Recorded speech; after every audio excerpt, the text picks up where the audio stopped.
بيبدأ فيلمنا مع دون ومراته أليس وهم مستخبيين مع ناس قدروا ان هم ينجوا من الفيروس، والفيروس ده بيبقى سبب في تحول ناس كتير لزومبي وبيخليهم همجيين وبيقتلوا اي حد مش متصاب. وبيكون دون وأليس عندهم ولد وبنت مش عارفين يوصلوا لهم، وده لانهم في رحلة مدرسية بره المدينة وكان قبل انتشار الفيروس كمان. وبيكونوا قاعدين بيتعشوا مع بقية الناس اللي اسمهم سالي وجيكوب وكارن وجيف. وبتسيب هنا كارن طبق أكل لحبيبها سام اللي انفصل عنهم من 5 أيام فاتوا، وأثناء ما هم قاعدين على السفرة بيسمعوا الباب بيخبط، وبتفتكر كارن إنه حبيبها سام، ولكن بيطلع ولد هربان من الزومبي. وأول ما دخل حطوله أكل، وده لأنه كان جعان جدا. وأثناء ما هم مشغولين بالطفل راحت كارن بتبص من فتحة علشان تشوف اللي ورا البيت، وبتبقى مستنية سام حبيبها. وفجأة بيظهر زومبي وبيشد إيديها وبيعضها، وبيجري هنا جيكوب عليها علشان ينقذها ويبعد الزومبي عنها، لكن كانت اتحولت لزومبي وهجمت على جيكوب. فبيضربها هنا دون بسرعة بحديدة على راسها وجريوا بسرعة علشان يهربوا، لكن سالي وجيف معرفوش يهربوا وهجموا عليهم الزومبي. وفي الوقت ده هرب بسرعة جيكوب للمركب علشان يشغلها، وأليس راحت علشان تنقذ الطفل وتجيبه من الأوضة. ودون هنا راح وراها وقال لها تسيبه علشان يلحقوا يهربوا، ولكن مرضتش تسيبه. فبيسيبها هنا دون وبيجري ناحية النهر، وبيشوف هنا جيكوب وهو بيجهزه، فنط دون في المركب وساب جيكوب بعد ما وقع في المية. وبعد 28 أسبوع من انتشار الفيروس بيجي الجيش الأمريكي علشان يساعد بريطانيا، وبيكون كل المصابين ماتوا من الجوع، والقناصين بقوا موجودين على كل المباني بيراقبوا المكان، والطيارات الهليكوبتر موجودة في كل مكان. وفي يوم بتوصل طيارة للمطار وبيكون فيها الناجين،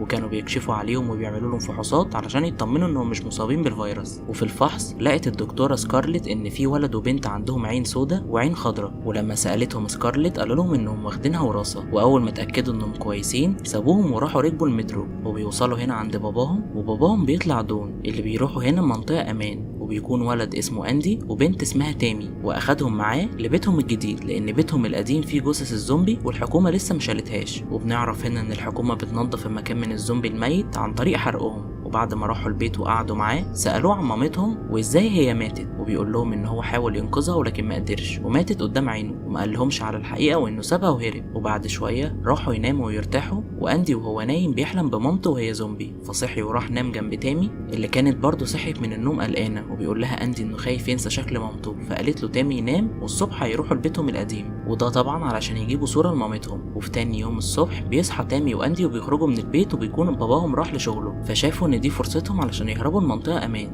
ولكن وهم بيهربوا شافهم القناص دويل وبلغ عنهم، فبيجري تامي واندي لحد ما وصلوا لمطعم بيتزا، وبيشوفوا موتوسيكلات كتير، فدخلوا اخدوا مفاتيح من جثة العامل وركبوا الموتوسيكل. وبعد ما وصلوا لبيتهم القديم ودخلوا راحت تامي جابت صورة لمامتهم واديتها لاندي، وسابته تامي وراحت تجيب حاجات ليها. ولكن بعد شوية راح اندي يدور عليها، وهو بيدور عليها سمع صوت جاي من الطابق اللي فوق، ودخل الأوضة علشان يشوف الصوت ده جاي منين، وبيطلع صوت مامته اللي بتكون لسه عايشة وحكت لهم على الحقيقة وان باباهم كذب عليهم وهو سابها وهرب. وهم طالعين كلهم من البيت لقوا الشرطة قدامهم واخدوهم كلهم للحجر الصحي، وعزلوا الأم لوحدها. وأول ما دون عرف ان ولاده في الحجر راح لهم بسرعة، وأول ما دخل عليهم اتصدم لما عرف ان مراته لسه عايشة وقالت لهم على الحقيقة. وبنروح هنا لأليس والدكتورة سكارلت وهي بتكشف عليها وهم رابطينها في السرير، بتكتشف ان هي مصابة بفيروس الزومبي ولكنها ما اتحولتش، وده طبعا كان ليه علاقة بان عينيها مختلفة عن بعض. فبتحكي لها وبتقول لها ان بعد ما دون سابها وهرب الزومبي دخل عليها الأوضة وعضها، ولكن قدرت ان هي تهرب منهم وهربت من الغابة لحد ما وصلت للبيت. وهنا بعد ما فحصت عينة دمها قالت سكارلت للقائد ان أليس هي علاج فيروس الزومبي، وده طبعا لان عندها مناعة ضد الفيروس، وفي نفس الوقت هي مصدر خطر عليهم لانها ممكن تعدي اي حد. فبيقول لها هنا ان هما لازم يقتلوها وبعد كده تعمل اللي هي عايزاه في الجثة. وبعد شوية بيوصل دون لأليس وبيبقى مستغرب هي ازاي عايشة، وقعد طبعا يعتذر لها انه سابها لوحدها، فقالت له أليس ان هي مسامحاه وانها لسه بتحبه. فبيقرب هنا دون عليها وبيحط ايده على وشها، وفجأة بتعضه وبتنقله العدوى لان مش باين عليها ان هي مصابة، فكان مديها الامان. وحاولت أليس ان هي تهرب ولكن معرفتش لان هي مربوطة. وبعد ما دون اتحول راح ضربها لحد ما ماتت، وطلع بره العزل وبدأ يعض اي حد يقابله، وبكده بدأت العدوى تنتشر من تاني. واول ما القائد راح لأليس علشان يقتلها لقاها اصلا ميتة، وعرف ان المصابين بدأت اعدادهم تزيد، فكلم الجيش وبلغهم يقفلوا كل مخارج ومداخل المقاطعة ويبتدوا يستعدوا ويشغلوا الاشارة الحمراء. واول ما عرفت سكارلت اللي حصل راحت لأندي وتامي علشان تهربهم، وده لان مامتهم كان عندها مناعة ضد الفيروس، فهم اكيد ورثوا نفس المناعة منها، وخرجتهم وكانت عايزة تاخدهم لمكان آمن. بس وهم بيهربوا كان في زحمة كتيرة لان الجيش كان بيعزل الناس السليمة سليمة عن المصابين، فضاع أندي من سكارلت وسط الزحمة ودخل معاهم المكان اللي فيه الناس السليمة، وبيكون الجيش حبسهم هناك، ولكن الجيش ما بياخدش باله ان في باب تاني ويقدر المصابين ان هم يدخلوا منه، وده اللي حصل فعلا، ودخل دون الزومبي وكل المصابين معاه للناس السليمة وبدأوا يهجموا عليهم. وكان بيحاول أندي انه يهرب لحد ما قدر انه يطلع على العربية ويدخل في الأنابيب اللي في السقف، وفضل يمشي فيها علشان يخرج من المكان ده. وقدرت الناس اللي كانت محبوسة ان هي تطلع من المكان اللي كانت فيه، وكانوا بيجروا في الشارع والزومبي كانوا بيجروا وراهم، وكان بيحاول القناصين ومن ضمنهم دويل ان هم يقتلوا الزومبي، وكانوا بيسيبوا الناس السليمة، بس ده طبعا كان صعب عليهم ان هم يفرقوا بينهم. فأمرهم هنا القائد ان هم يقتلوا الكل لانهم فقدوا السيطرة عليهم، وبدأوا فعلا يضربوا في اي حد بيجري. وبيكون تامي وسكارلت دخلوا سوبر ماركت وبيستخبوا هناك، وبالصدفة بيطلع أندي من الأنابيب اللي كان فيها وبيلاقي حد بينادي عليه، فبيجري عليه وبيلاقي تامي وسكارلت معاه جوه. بعدها بينزل لهم دويل من فوق السطح وبيقول لهم انه هيمشي لو عايزين ان هم يمشوا معاه، فراحت معاه سكارلت والاولاد، وكان معاهم مجموعة من الناس، وفضلوا يمشوا بالراحة علشان محدش من القناصين يشوفهم. لكن وهم ماشيين كلم دويل الطيار فيلن وقال له انهم لازم يمشوا من مكانهم لانهم هيدمروا كل حاجة بعد 5 دقايق، وكمان قال له يستناه في مدينة الالعاب علشان يمشوا من المدينة كلها. واول ما دويل واللي معاه خرجوا من المبنى شافتهم القناصة وفضلوا يضربوا عليهم بشكل عشوائي، فبيستخبوا هنا، وبتبقى اصابة سكارلت اصابة سطحية وبتعرف تعالج نفسها بسرعة. وبيقدر دويل هنا يحدد مكان القناص اللي كان مستنيهم يطلعوا، وبيضربوا بالنار وبيكملوا هروب من المنطقة اللي كانوا هيفجروها. وبعد ما مشيوا الطيارات جت وبقت بترمي صواريخ على المنطقة دي لحد ما اتدمرت تماما. وبنروح لتاني يوم بعد ما طلعوا من المنطقة المصابة، قعدوا في مدينة الألعاب اللي فيلن قال لهم عليها، وسكارلت حكت لدويل على اللي حصل معاهم، وإن الأطفال اللي معاها ممكن يكونوا في جسمهم مناعة للفيروس الزومبي، وبالتالي حياتهم أهم من حياتنا. وفي الوقت ده كلم فيلن دويل وبيحذروا إن المصابين قريبين منهم، وبيبلغوا على مكان تاني يقابلوا فيه. لكن وهو رايح للمكان ده اتفاجئ بالزومبي قدامه، وفي اللحظة دي جاله فيلن بالطيارة وكان فاكر إن دويل لوحده، وبيرفض هنا إنه ياخد أي حد تاني غير دويل، وكان هيمشي. فواحد من اللي مع دويل خاف من الزومبي واتعلق في الطيارة، ولكن فيلن كان خايف منه وكان بيطير بالطيارة بشكل عشوائي، وبقى يقرب من الزومبي وبيقتلهم بالشفرات بتاعتها. ودويل واللي معاه كانوا بيحاولوا يهربوا من المكان اللي هما فيه، وكلموا فيلن عن طريق اللاسلكي وبيقول له يستناه في الاستاد لوحده، وبيقول له يحاول يتخلص من اللي معاه علشان مش هينفع ياخدهم. وطلعوا على الطريق، لكن وهما بيجروا لقوا ان الجيش بيحدف قنابل غاز بتقتل اي حد بيتنفسه، فبيركب بسرعة هنا دويل وسكارلت والاطفال عربية مركونة على جنب، وقفلوا الشبابيك كلها، وكان الزومبي حوالين العربية وبيحاولوا يهجموا عليهم، بس الدخان بيوصل لهم وبيموتوا. فلاحظ دويل ان الجيش جاي من ورا وبيحرقوا اي حد مصاب او غير مصاب، فبيحاول هنا يشغل العربية لكنها ما بتشتغلش، وما كانش فيه حل غير انه ينزل يزق العربية عشان تتحرك.